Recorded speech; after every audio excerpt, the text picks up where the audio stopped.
Hello everyone, welcome back to Ansarkari. So we are continuing with the 2020 CSAT paper. So continuing from question number 41, so we have passage. So the critical message out of this should be option number D, that relying on a homogeneous food source is not desirable.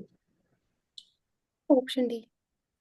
In 42, we have to again identify the practical implication. So it should be option 2, 3, 4, and 5. Option B.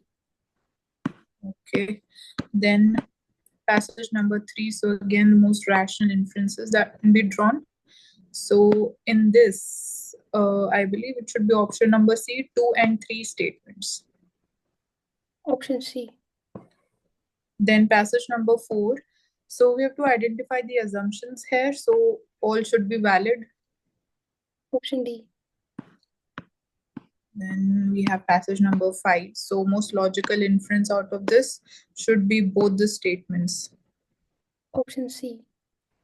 Then again, you have to identify the right and the valid assumptions. So I believe neither of them is valid here. Option D. Then question number 47. So here we see that we are given with 3 statements.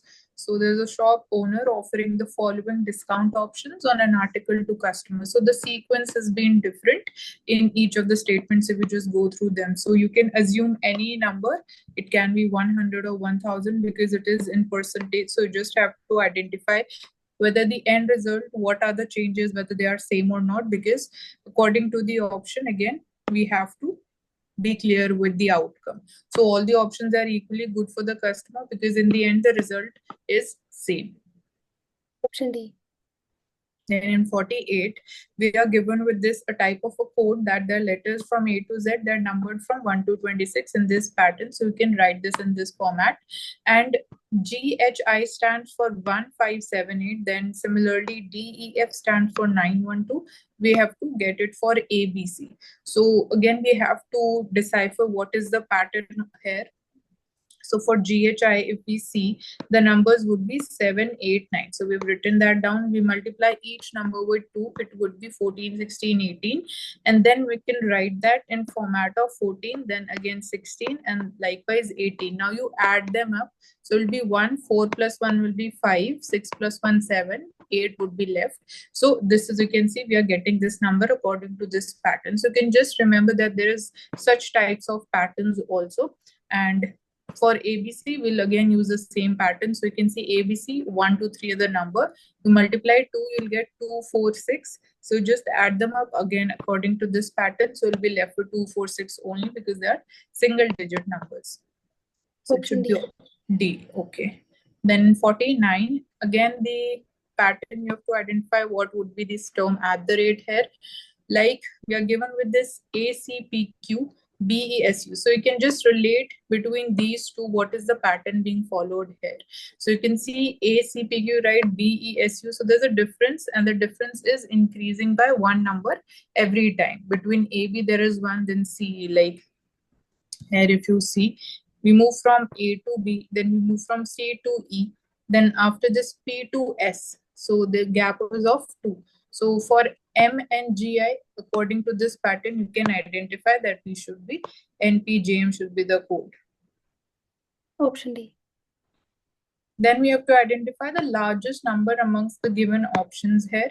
So you can first calculate again what is going to be the exact number after you apply power to, for example, 2 to the power 6 would be 64. 4 to the power 3 would be 64. Now we have to get the largest number. So largest one be the, where we see the number is smallest in the numerator. So the smallest the number, the larger with the overall value. So it should be option D. Option C. It is stating C. How come 3, 3? ये C कैसे हो सकता है? Largest निकालना है तो largest one भी तो जहाँ पे smallest value, largest value में smallest आएगा ना, तो ये गलत है. D होना चाहिए यहाँ पे. अगर यहाँ होता minimum number the smallest number तो C करेक्ट होता, बिकॉज यहाँ पे 81 सबसे बड़ा है. अगर आप देखोगे तो जितना बड़ा होगा नंबर, ये पूरा ओवरऑल जो नंबर आएगा वो छोटा आएगा. Then question number 51. So we are given the greatest length x. We have to get that such that we are given these two integral multiples of x. These are integral multiples of the greater length हमें निकालनी है out of this. So you can simplify these fractions and ये आप निकाल लोगे multiple देख के कि 7:4 whether multiple है कि नहीं. तो option D होना चाहिए. Option D. Now given with the table and the data, so to get for which period was the natural growth rate maximum. So you need to be aware with the formula of natural growth rate. So it is difference between birth rate and the death rate, which we are given also. So to get it, the maximum value. तो आप difference निकालो एक बार. You can just have a look at the values and जहाँ पे आपको difference देख के लग रहा है कि ज्यादा उनके लिए you can calculate the exact figure. Do not go for all them. So that again you can save some time. So it should be for the period 1961 to 71 because you can see यहाँ पे सबसे ज्यादा difference है 22.5. Option D. D कैसे हो सकता है? D 71 to 81. 22.3, 22.5. तो 2.5 वाला होगा ना 22.5. हाँ ये होगा ना क्योंकि मैक्सिमम निकालना है हमें. मैक्सिमम निकालना है. हाँ तो सी होना चाहिए यहाँ करेक्ट. मुझे मेक श्योर दिव्या कि आप ऑफिशियल आंसर की से वेरीफाई कर रहे हो. यस मानसी ऑफिशियल आंसर की से मैं. ठीक है. देन रिकरिंग डेसिमल रिप्रेजेंटेशन में this is equivalent to what. तो आप सिंपली जो ऑप्शंस दे रखे हैं उनको आप डिवाइड करके देखोगे तो क्वेश्चन में यू विल सी कि when you are dividing 14 and 11 तो you'll get this value to be option B. Option B. Then what is the least 4-digit number when divided by 3, 4, 5, 6? It leaves the remainder 2 in each case. तो again यहाँ पे आपको numbers दे रखे हैं. Just apply जो यहाँ question में दे रखा है कि when you're dividing आप पहले इस number से try करोगे when you divide this number by 3.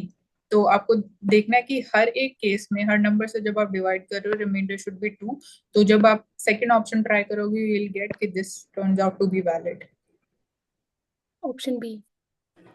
Now in 55, there's an adult population of 40% men, 30% women, they are married. And what is the percentage of married adult population? No man marries more than one, no woman is marrying more than one man. There are no widows and widowers. So in this case, you just suppose the total population is 100, the 100 people. Now out of them, we are not given how many males and females are there. We are directly given with that 40% males and 30% women are married. So we assume that number of males are M, number of females are F.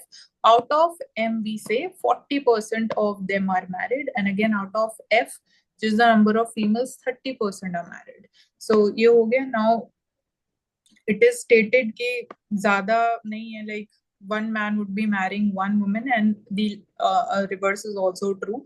तो इसलिए 40% of males should be equal to 30% of females. इसलिए हमने इसको equalize किया है because they'll be forming a couple. तो number same होना चाहिए और condition दे रखी है no widows and widowers are there. So इससे you'll get this information and then आप इसको equation में apply कर सकते हो where you have to in the end calculate the percentage of married adult population. So आप percentage यहाँ से निकाल लोगे you'll get. आप इसको जैसे further solve करते जाओगे sequence को आप easily निकाल सकते हो. Main चीज यही है कि आप इस इक्वेशन को अप्लाई कर पाओ बिकॉज ये वाली इंफॉर्मेशन डायरेक्टली नहीं दे रखी है, इनडायरेक्टली दे रखी है क्वेश्चन में. सो सी होना चाहिए. Option C. Okay, then question number 56. So what is the remainder when we are given with this sequence? This is divided by 11. So इसको easy एक तरीका solve करने का ये है कि आप directly लिख लो उस पूरे sequence को and we have to divide by 100. तो 100 को आप इस पूरे fraction को simplify करते जाओगे and you will keep writing कि आप किस number से divide कर रहे हो. So for example पहले you can divide by 5. So 5 और 100 को करोगे तो you'll be left with 20. ऊपर आप एक कैंसिल कर दो 35 को दैट इज डिविजिबल बाय 5 तो विल बी लेफ्ट विद 7. तो हमने 15 साइड में लिख लिया. Next 20 is also divisible by 5 और ऊपर भी एक और मल्टीपल एग्जिस्ट करता है 5 का व्हिच इज 75. तो 20 divided by 5 will be left with 4. 5 4s are 20 होता है. 75 को आप 5 से करोगे तो विल बी लेफ्ट विद 15. तो एक और बार हमने 5 यूज किया, विल राइट इट साइड में. Then we are left with 4. 4 को अब आप 2 से कर सकते हो और सिंप्लीफाई, तो लेफ्ट विद 2. 2 2 जा 4 होता है and 62 is also a multiple of 2, तो विल लेफ्ट विद 31. तो हमने 2 भी साइड में लिख लिया. नाउ यू कैन सी हम इसको और आगे सिंप्लीफाई नहीं कर सकते बिकॉज ऊपर और कोई 2 का मल्टीपल नहीं बचा है. सो इन दिस केस अगर आप देखते हो, अब we are left with 2. It means 51 को आप 2 से डिवाइड करोगे तो रिमाइंडर 1 होगा, तो ये हमने यहाँ लिख लिया. 27 को डिवाइड करोगे 2 से तो रिमाइंडर 1 होगा, तो इसलिए मैंने 1 टाइम यहाँ 1 लिखा. आप इसको 1 इंटू 1 इंटू 1 करते जाओगे तो एंड में you will be left with 1 only. So इसके लिए भी 1 रिमाइंडर होगा, यहाँ पे भी और यहाँ पे भी. सबके लिए when you divide these numbers independently और individually with 2, the remainder is going to be 1. ये चेक करने के बाद कि क्या रिमाइंडर होगा इंडिविजुअल टर्म्स के साथ, आप ये जो सारी टर्म्स थी आप फिर इसको यहाँ पे पूरा मल्टीप्लाई करेंगे and this will give us कि एंड में रिमाइंडर क्या आएगा. तो it should be 50. Option A. तो ये एक थोड़ा सिंपल पैटर्न है इसको सॉल्व करने का, so that we can save time. Now sum of 2500 rupees is to be distributed among 3 individuals. This is the ratio which is given. We have to calculate difference जो maximum और minimum share आएगा. तो अब इस ratio को पहले हमें simplify करना पड़ेगा. तो विल कैलकुलेट LCM of 246 जो 12 होगा. नाउ 12 को आप हर एक फ्रैक्शन से मल्टीप्लाई करेंगे, यू विल गेट 6, 9 एंड 10. तो नया रेशियो जो सिंप्लीफाइड हो गया 6, 9 एंड 10. तो ये पार्ट्स हो गए. टोटल पार्ट्स कितने होंगे? 6x plus 9x plus 10x. तो 25x would be the parts और 2500 सम है तो it has to be equal to 2500. आपको एक पार्ट की वैल्यू मिल जाएगी which is 100. Now 6 into 100 would be the share of person x, या जो भी यहाँ पे दे रखा है x. देन y का जो शेयर होगा दैट वुड बी 9 into 100, तो 900 आ जाएगा. Similarly this. सो हमें डिफरेंस निकालना है मिनिमम और मैक्सिमम, तो it would be 400. Option C. अब यहाँ पे for what value of n the sum of digits in the number this is 2. तो डिजिट्स जो आएंगे इसमें अगर आप n को 0 पुट करते हो तो 10 raise to power 0 would be 1. तो 1 प्लस 1 यहाँ होगा तो 2 आएगा. n अगर 1 होगा तो 10 raise to power 1 would be 10. 10 plus 1 तो इंडिविजुअल सम 2 ही आएगा. आप ये पावर इंक्रीज करते जाओ क्योंकि यहाँ पे 10 है तो बस नंबर ऑफ जीरोस इंक्रीज होते जाएंगे, उसकी वजह से 2 की वैल्यू सेम रहेगी. तो for any whole number n होना चाहिए बिकॉज 0 भी इंक्लूडेड है. Option B. 59th. So in a class ये एवरेज का है कि 3 ग्रुप्स है ABC, उसमें से नंबर ऑफ स्टूडेंट्स आप चेंज कर रहे हो, मतलब एक ग्रुप में ज्यादा ऐड अप कर रहे हो, एक ग्रुप से स्टूडेंट्स को रिमूव कर रहे हो. बट क्वेश्चन एंड में बोलता है कि क्लास का पूरा एवरेज में क्या डिफरेंस आएगा. अब क्लास को ही ग्रुप्स में डिवाइड कर रखा है तो क्लास के अंदर ही बस आप ग्रुप्स के अंदर नंबर ऑफ स्टूडेंट्स चेंज कर रहे हो, तो टोटल एवरेज चेंज नहीं होगा. अगर आप क्लास के बाहर से स्टूडेंट्स को ऐड अप करते हो then it will change, so it remains same. Option C. How many different sums can be formed with these denominations taking at least 3 denominations at a time? तो at least it means कम से कम 3 होना चाहिए, 3 से ज्यादा भी हो सकता है, जो मैक्सिमम यहाँ पे हमें 5 denominations दे रखा है. तो आप कैलकुलेट कर सकते हो. मैंने इसको ओरली या लिख के कैलकुलेट किया है कि मिनिमम 3 से आप पैटर्न्स कितने हो जाएंगे, फिर 4 से आप देखोगे और 5 से एक होगा तो 16 होना चाहिए. Option A. Then 61th question, passage. So most rational inference should be option number C. Option C. In 62 rational inference again, तो option C होना चाहिए. Option C. In 63 we have to identify assumption, तो I think दोनों ही गलत है. Option A. A बोल रहा है 1 is correct. Often provide inefficient, ठीक है, option A. Then 64th. So again assumptions, so only 2 correct होना चाहिए. Option C. ठीक है, दोनों करेक्ट है. Then 65 में best reflects the critical message, so option number C. Option C. And passage number 5, so most logical inference, so where option B होना चाहिए. Option B. Now we are given with that how many different 5-letter words can be constructed using all the letters of the word Delhi, so that each word is starting with D and each one is ending with I. तो D और I तो यहाँ पे fix हो गए हैं ये दो पोजीशन। तो हम 3 लेटर्स के साथ और बचे हैं, तो 3 इस पोजीशन में हम 3 यूज कर सकते हैं, यहाँ पे हम 2 कर सकते हैं, हम 1 कर सकते हैं, तो 6 होना चाहिए। Option D. 68. So there's a bottle containing 20 liters of liquid A.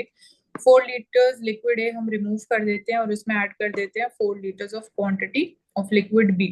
तो यहाँ पे पहले हम चेंज देख लेते हैं, इस पहले स्टेप में क्या चेंज होगा। तो टोटल इनिशियली 20 लीटर्स ए है, उसमें -4 लीटर ए किया प्लस 4 लीटर बी किया, तो अब रेशियो क्या होगा A:B का। सो 16 बचा ए में से, क्योंकि 20 -4 क्या होगा 16, बट टोटल एंड में जो क्वांटिटी है वो 20 है बिकॉज हम ऐड 4 भी कर रहे हैं। तो रेशियो ऑफ ए हो गया, रेशियो ऑफ बी क्या होगा 4B ऐड कर रहे हैं 4 litres, 4 divided by total volume जो है 20 है। नाउ नेक्स्ट स्टेप में फिर हम यहाँ पे जो इस पोजिशन पे है इसमें से -4 लीटर्स कर रहे हैं जो भी मिक्सचर है, और उसमें 4 लीटर ऑफ बी फिर से ऐड कर रहे हैं। सो इसमें चेंज क्या होगा। नाउ 16 लीटर्स ऑफ ए यहाँ पे हमारे पास बचा था, तो इस 16 में से माइनस इस अमाउंट का जो मिक्सचर है ए का उसमें हम इंटू 4 करेंगे क्योंकि हम उसको रिमूव कर रहे हैं, तो इसलिए माइनस साइन। सो इसका 4 लीटर्स हमें कैलकुलेट करना है। एंड बी के लिए हम कैसे करेंगे, बी में अगेन 4 लीटर्स हमने पहले स्टेप में ऐड किया, तो इसमें हम माइनस करेंगे क्योंकि इसी मिक्सचर में से हम 4 लीटर्स माइनस कर रहे हैं, बाद में ऐड कर रहे हैं ओनली 4 लीटर्स ऑफ बी, तो इसलिए हमने यहाँ पे +4 किया है और यहाँ पे नहीं किया है because it is representing for a is to be direct लिखा है।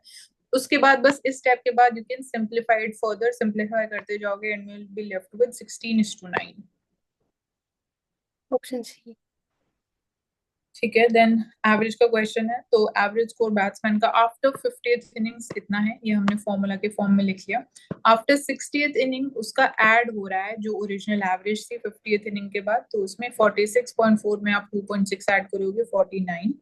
हमें निकालना है what is the average score in the last 10 innings, तो सिंपली आप माइनस कर दोगे ये दो इक्वेशन जो फॉर्म हो जाएंगी, बिकॉज 60 माइनस 50, तो हमें टोटल स्कोर मिल जाएगा लास्ट 10 इनिंग्स का which would be represented by these value, and 10 innings का निकालना तो विल डिवाइड बाय 10, तो 62 होना चाहिए। Option C. Now, as a result of 25% hike in the price of rice per kg, person is able to purchase 6 kg less for 1200 rupees. So, original price of rice per kg क्या था, तो initially हम assume करेंगे, let's say it is rupees X per kg, 1200 rupees है budget for example। आप इसमें again value नहीं दे रखी, तो 1200 में आप suppose y kg of rice buy कर रहे हो, तो न्यू प्राइस क्या होगा 25% इंक्रीज होने के बाद, तो इट विल बी 5/4x। इसमें सिंपली आप 25% कैसे लिख सकते हो, 25/100, तो वो होता है 5/4, इसको सिंप्लीफाई करोगे ऑफ x, तो x ऐसे आप इसको लिखोगे तो 5/4x मिलेगा आपको। तो रुपीज सेम है, बजट सेम है 1200 में, अब 6 kg लेस बाय कर रहे हो तो 6 kg y में से माइनस करेंगे, तो इसका मतलब जो बजट की इक्वेशन है वो यहाँ हम यूज करेंगे, तो पर यूनिट ऑफ राइस की value into total kg of rice bought multiplied जो टोटल अमाउंट ऑफ मनी आपके पास है, तो x into y will be 1200। Similarly, second situation में भी you multiply price per kg with total quantity or volume of rice being bought with 1200, तो आप इन दो इक्वेशन को इक्वेट करोगे, you will be able to simplify and आपको value of y मिल जाएगी, y मिल जाएगी तो आप x निकाल सकते हो कोई भी एक इक्वेशन यूज करके। ऑप्शन बी होना चाहिए correct. Option B. Okay, then in 71, so there's a person X can complete 20% work 8 days में, person Y 25% of the same work 6 days में। तो यहाँ पे यूनिटरी मेथड इनिशियली यूज करेंगे पर्सन एक्स के लिए, ये हमें इंफॉर्मेशन दे रखी है। 100% वर्क कितने डेज में कंप्लीट होगा 40 में, वाई का 100% वर्क कंप्लीट होगा 24 डेज में। अब यहाँ पे ये वाली इक्वेशन बहुत इंपॉर्टेंट है, you should remember this, total work जो है that is multiplied by efficiency and time, तो टोटल टाइम या टोटल वर्क निकालने के लिए आप कैसे निकालोगे, जो 100% वर्क कितने डेज में हो रहा है इन दो वैल्यूज का एलसीएम निकालोगे तो you will get total work which will be 120। Now her individual की अब आप एफिशिएंसी निकालोगे, एफिशिएंसी क्या होता है फॉर्मूला यहाँ से आप इसको क्रॉस मल्टीप्लाई कर सकते हो, efficiency is total work divided by time, total work it would be yes total work divided by time. तो total work हमने निकाल लिया 120. अब time x का 40 है तो divide by 40. y के लिए total 24 है तो विल डिवाइड बाय 24. तो एफिशिएंसी हमें मिल गई. y ज्यादा एफिशिएंट है. y 100% वर्क क्योंकि जल्दी खत्म कर रहा है compared to x. Now question is कि अगर दोनों इंडिविजुअल साथ में वर्क करते हैं तो 40% वर्क कंप्लीट करने में कितना टाइम लगेगा. So here you can say 40% total work क्या था 120. तो पहले निकालेंगे 40% इसका कितना होगा वो 48 आएगा. और 48 वर्क को कंप्लीट करने में कितना टाइम लगेगा दोनों को साथ में. तो टाइम टेकन निकालना है तो फिर से हम यही फॉर्मूला यूज करेंगे. Time taken would be total work divided by efficiency. Efficiency दोनों की निकाल ली बस यहाँ पे ऐड करनी है because they are working together and it would be 6 days. So option number A. Option A. Then a car is traveling from place X to Y. पहले speed है v किलोमीटर. रिटर्न में फिर speed is doubling 2v हो रहा है. फिर उसके बाद 3v and 4v. Distance same है. स्पीड बस इंक्रीज होती जा रही है. तो हमें निकालना है average speed of the car for the entire journey. So इसका जो फॉर्मूला यूज करते हैं एवरेज स्पीड क्या होगा total distance upon total time taken. तो टोटल डिस्टेंस 4d हम ले रहे हैं. हमने अज्यूम कर लिया कि एक साइड का जो डिस्टेंस है ये d है. तो क्योंकि 4 राउंड्स लग रहे हैं तो इसलिए 4d. टाइम को आप कैसे लिख सकते हो डिस्टेंस अपॉन स्पीड. तो डिस्टेंस अपॉन स्पीड हमने लिख लिया. dd सेम है क्योंकि डिस्टेंस ये इतना ही है हमेशा हर जो भी जर्नी कंप्लीट हो रही है. डिस्टेंस और जो स्पीड हमें दे रखी है वो हमने यहाँ पे वैल्यू पुट कर दी. तो उसको आप सिंप्लीफाई करोगे we'll get this value in the end. So this will be more than 1. So option B होना चाहिए lies between V and 2V. Option B. अब यहाँ दो स्टेटमेंट्स है. Minimum number of points of intersection of square and circle 2 होंगे. हाँ तो minimum यही है. इससे कम नहीं हो सकता. 1 नहीं हो सकता. आप कैसे इमेजिन कर लो ड्रॉ करके देख लो. अगर आपको ऐसे भी ड्रॉ करना है फिर भी 2 पॉइंट इंटरसेक्ट के आएंगे ही आएंगे. तो ठीक है दिस इज ट्रू. सेकंड बोल रहा है maximum number of points of intersection कितने हो सकते हैं 8 हो सकते हैं. ठीक है अगर एक सर्कल हम यहाँ पे ड्रॉ कर रहे हैं 2 पॉइंट्स आ रहा है मिनिमम. तो एक सर्कल फिर से वही 2 पॉइंट हर उस पे हर हम बोल सकते हैं कि जो साइड पे है इंटरसेक्ट होंगे. तो 4 साइड होती है. 4 into 2 is 8. तो दोनों स्टेटमेंट्स ट्रू हैं. Option B. 73. नहीं बी नहीं हो सकता. दोनों दोनों करेक्ट होंगे. ऑप्शन बी कैसे हो जाएगा. पहला भी करेक्ट है. Minimum number of points of intersection of square and circle 2 है. 1 तो हो ही नहीं सकता. वो फिर एडजेसेंट होगा बट वो इंटरसेक्ट तो फिर भी नहीं हो रहा ना. इंटरसेक्ट तो क्रॉस होना चाहिए लाइक दिस. सो इसको फिर से चेक करना क्योंकि ये ठीक होना चाहिए. 74th में a man takes half time in rowing a stream distance a certain distance downstream then upstream. So ratio of speed in still water to speed of current निकालना है. तो हम पहले assume कर लेंगे still water x है. speed of current is y. Downstream के लिए हम ऐड करते हैं क्योंकि दोनों का जो मूवमेंट या मोशन डायरेक्शन है दैट इज सेम इसलिए दैट इज एडेड. अपस्ट्रीम में we subtract because the stream and the direction which the boat is moving is opposite. So we are given the ratio of time half और जो speed होगी वो reverse हो जाएगा क्योंकि अगर टाइम फॉर एग्जाम्पल अपस्ट्रीम हमें डबल टाइम लग रहा है तो स्पीड मतलब स्लो है तो इसलिए इट गेट्स रिवर्स्ड. सो अब इसको आप फर्दर एक्सपैंड करके कैसे लिख सकते हो डाउनस्ट्रीम के लिए x plus y upstream is x minus y. Ratio is 2:1. So अब इसको फिर क्रॉस मल्टीप्लाई करोगे रेशियोज को will get the ratio which is 3:1. Option D. In 75 how many pairs of natural numbers are there so that the difference of whose square is 63. अब देखोगे ये हमें calculate करना है. तो दिस इज एन आइडेंटिटी. इसको आप सिंप्लीफाइड वर्जन में ऐसे एक्सपैंड कर सकते हो. तो जस्ट चेक फॉर कि क्या फैक्टर्स और मल्टीपल्स हैं 63 के. तो 63 और 1 3 and 21 9 and 7. सो अब इसको आगे जब सॉल्व करते हो तो हम इसको कैसे लिख सकते हैं. we write x plus y is 63 and x minus y is 1. So इनको आप सॉल्व करोगे you will get the exact number x and y क्या है. तो ऐसे 3 कंडीशंस हैं तो इसलिए यहाँ पे there are 3 pairs which are possibly there. A. In 76 one of the following will have minimum change in its value अगर 5 ऐड हो रहा both numerator denominator में the fraction. ये 4 fractions हमें दे रखे हैं. मिनिमम चेंज बोला है आफ्टर एडिंग 5। सो पहले इनिशियली आप वैल्यूज निकाल लो जो ऊपर मैंने पहले लिखी हुई है। तो इसको सिंपली कैलकुलेट करने के लिए जैसे 4:5 आप इंटू 100 कर दो कि क्या परसेंटेज आएगा। सो उससे फिर आप कैलकुलेट और जल्दी कैलकुलेट कर सकते हो। एंड देन जब आप दूसरी वैल्यू कैलकुलेट करोगे 5 दोनों में ऐड करके, जैसे 2:3 में 5 ऐड करोगे तो 7/8। अब इसकी वैल्यू होगी 0.87। फिर आपको इन दो वैल्यूज में डिफरेंस निकालना है, मिनिमम जिसमें होगा दैट विल बी 5/6। तो D. Option D.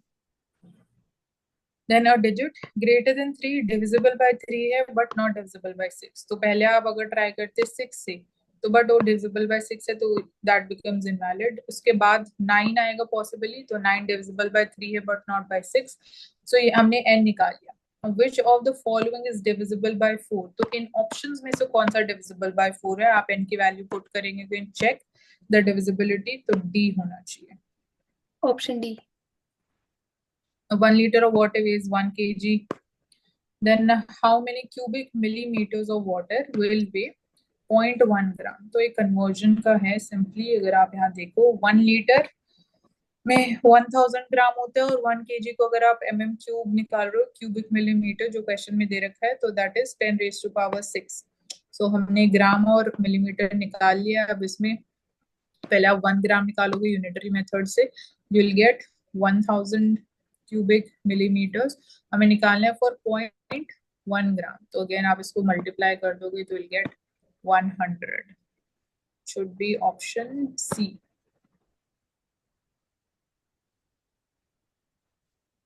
Option C. Then in 79, vessel full of water weighs 40 kg. One third filled, if it is one third filled with water, तो उसका वेट हो जाएगा 20 kg।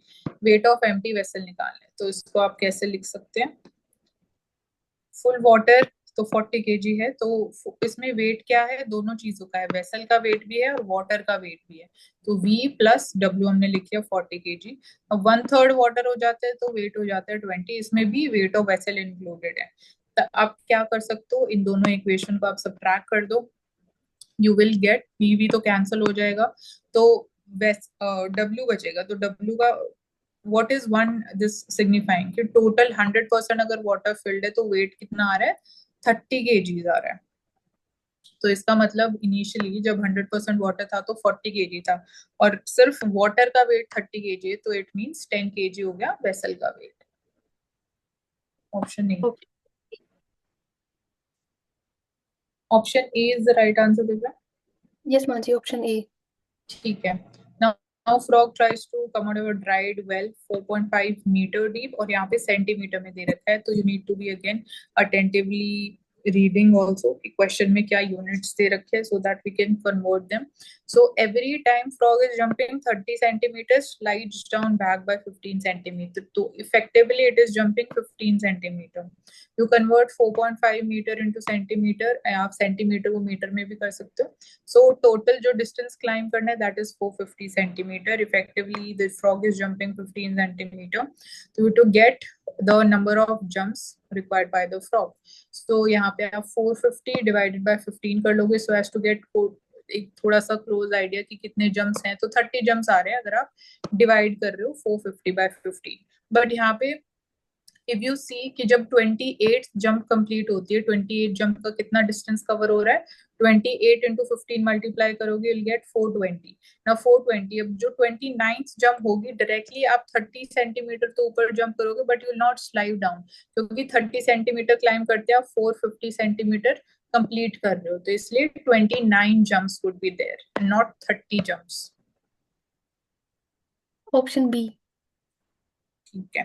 So do you have any other doubt, Divya? No Mansi.